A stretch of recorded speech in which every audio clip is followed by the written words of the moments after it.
So dito na tayo sa Wang Shangri-La para sa Hatugas.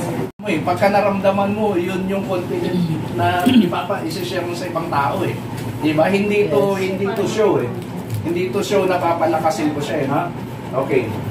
So, eto, si Kuya Gab, meron siyang quantum pendant. Alam niya na, eto na. Yung unang lumabas dito, actually yung pangalawang sumikat dito sa Pilipinas nito, yung Fusion XL. Na? And yung unang-una naman, yung nandito sa Ortigas din, mga early 20s pa yun, no?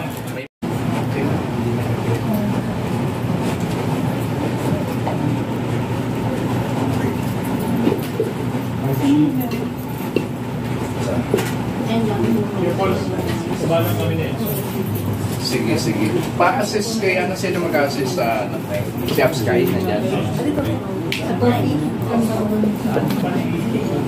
Upsky, we want to show the potential of the products itself. Kasi behind the very powerful products, to follow yung income, automatic may business.